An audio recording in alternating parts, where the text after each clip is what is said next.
Hello, I'm Lisa Buxbaum. I'm the CEO and founder of Soaring Words, and it's my great pleasure to be in the same continent as my good buddy, Michelle McQuaid. Hey, Lisa. Hey, Michelle is a positive psychology practitioner who lives in Australia, and she is one of the experts in the world on play.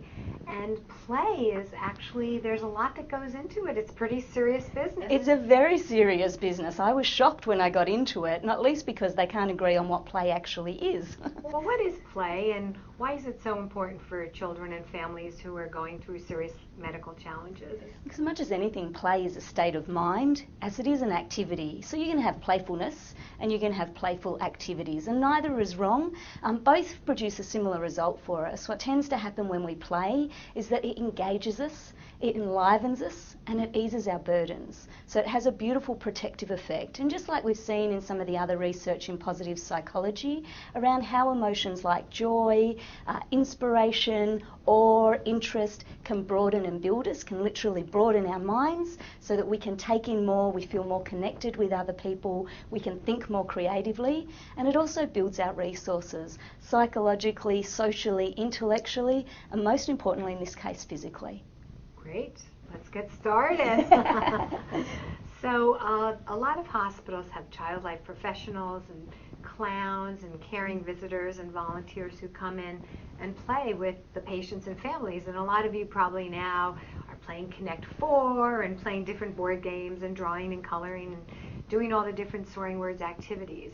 But Michelle's going to talk to us about different kinds of play. Yeah, so some different forms of play that you can play with wherever you are include movement play, so things like pulling someone's nose or tweaking their knee or anything that just gets the body moving a bit. I have an 8-year-old son who's madly ticklish, so all you need to do is wiggle your finger at him and he's off and playing. Often play starts just with that invitation to play together through a smile or a simple touch or an outreach.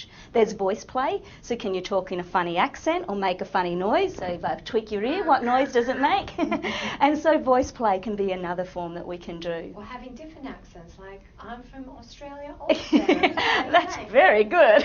And I could be I don't know if I can do the New York accent. I like a bagel, please. It's not very good. I haven't lived there long enough. We can also use imaginative play. So can we tell stories about crazy things that might be happening and finish each other's lines and the like? Once upon a time, far away, in a magical island in a deep, deep sea, there was a giant chocolate chip cookie who could talk and sing and dance funny songs. Let's eat it!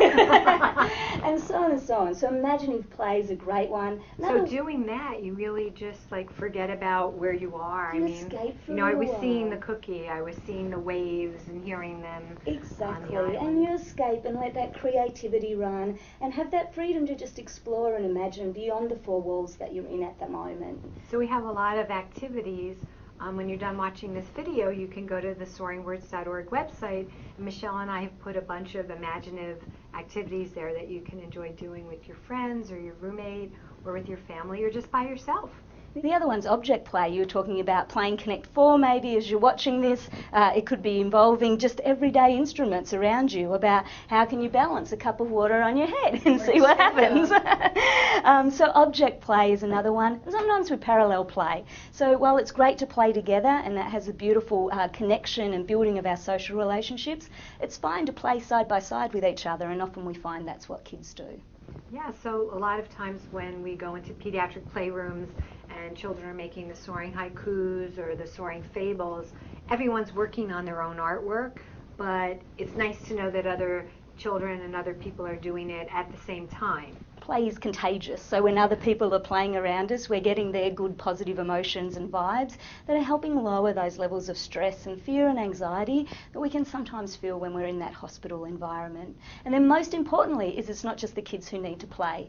The adults helping look after kids, parents, nurses, doctors, they need to play as well. So particularly in that sort of situation.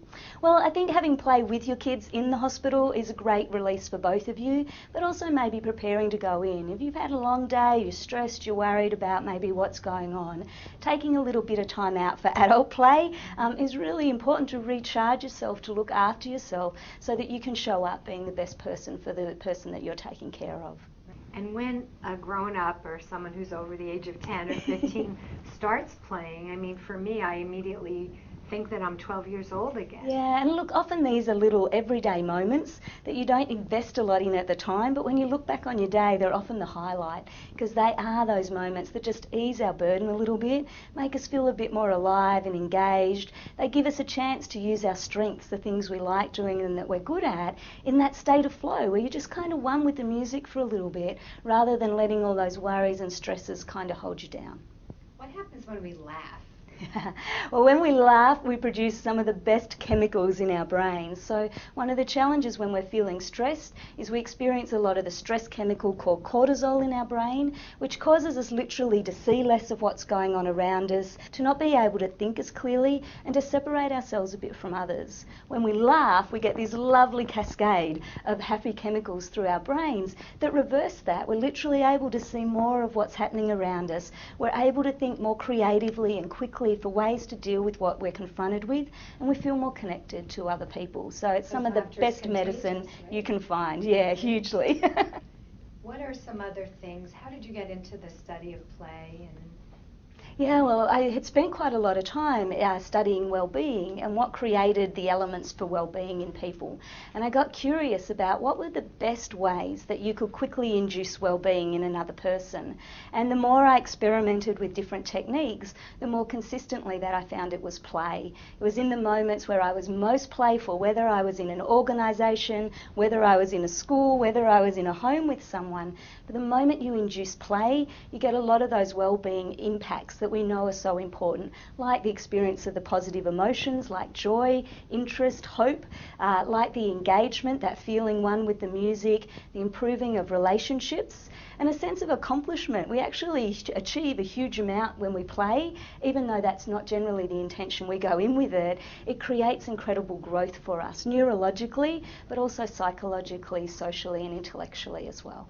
so the implications are if you're recovering from surgery or if you have to do your physical therapy, the more fun you can try to have, it creates this just cycle that's going to open you up to feel less constrained and less depressed and less And it changes isolated. the chemical, it changes the chemistry of your head. So I think rehabilitation therapy is a great example. If you can try to turn that into a game, if you can make it a little bit playful, maybe you earn points as you do different pieces of the exercises you might need to do.